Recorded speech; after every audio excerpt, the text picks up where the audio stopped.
विधानसभा seat पर होने वाले उपचुनाव के मद्देनजर एक बड़ा सियासी दांव खेला है। गोहाना में सरकार ने आईएमटी बनाने का फैसला किया है। सरकार ने 20 गांव की जमीन पर आईएमटी बनाने का निर्णय लिया है। इससे गांव के विकास में रफ्तार आ सके। हरियाणा सरकार ने सोनीपत जिले की बरौदा विधानसभा सीट पर होने वाले उपचुनाव के मद्देनजर बड़ा सियासी दांव खेला है। गोहाना में सरकार ने आईएमटी बनाने का फैसला लिया है। इसके लिए लोग भी काफी दिनों से मांग कर रहे थे। आईएमटी बनाने के आवेदन को लेकर एसआईडीसी के coordinator Sunil Sharma Gohana rest house पहुंचे और बरौदा विधानसभा के 20 गांव के सरपंच से मिलकर बरौदा विधानसभा क्षेत्र में आईएमटी बनवाने के लिए ई पोर्टल पर जमीन रजिस्ट्रेशन करवाने के लिए बताया। उन्होंने बताया कि बरौदा के 20 गांव की जमीन पर करीब 6 से 7 हजार एकड़ के बीच सरकार ने यहां पर आईएमटी बनाने का फैसला लिया है।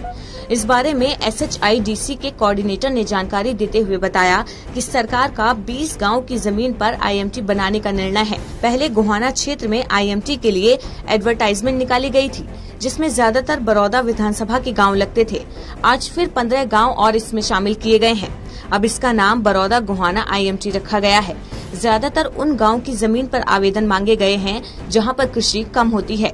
सरकार किसी भी किसान की जमीन को जबरदस्ती अधिग्रहण नहीं करेगी। जिस गांव के किसान इच्छा जाहिर करेंगे वहां पर किसान और सरकार बैठकर बातचीत करेंगे। हमने 2 महीने पहले आईएमटी गोहाना की घोषणा की थी। जो मूलतः नाम तो उसका आईएमटी गोहाना था, लेकिन उसमें जो 5 गांव अनाउंस कर गए थे हमने, बड़ौदा नगर, मेहरा, रबड़ा और गोहाना रोड, वो गांव सारे बड़ौदा विधानसभा क्षेत्र के थे। तो आज उसी संदर्भ में हमने सरपंच साहिबान को बुला रखा था। जैसे एसडीएम साहब ने कहा, माननीय मुख्यमंत्री जी ने जब पदभार संभाला तो उन्होंने सबसे पहले ई भूमि पोर्टल की रचना की थी। ई भूमि पोर्टल में कोई भी जो सरकार ने परियोजना के लिए जमीन की आवश्यकता होती है तो हमने एक्विजिशन बंद कर दी थी। डिस्ट्रेस सेल नहीं होगी किसी भी जमींदार की जमीन की। जिस व्यक्ति ने इच्छा से अपनी जमीन सरकार के किसी प्रोजेक्ट के लिए देनी है, अपने मन मर्जी के रेट पर, उसी पॉलिसी को आगे बढ़ाते हुए हमने जो आईएमटी यहाँ बड़ौदा में बन रही है, आज उसके गांव की घोषणा के लिए हम यहाँ आज उपस्थित हुए थे आपके समक्ष।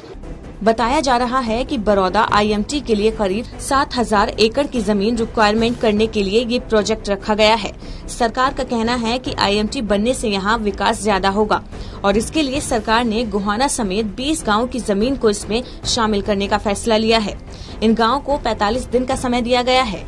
जिन लोगों को अपनी जमीन को आईएमटी में देनी है तो जमीन पोर्टल पर रजिस्ट्रेशन करना होगा। गोहाना से सुनील जिंदल की रिपोर्ट।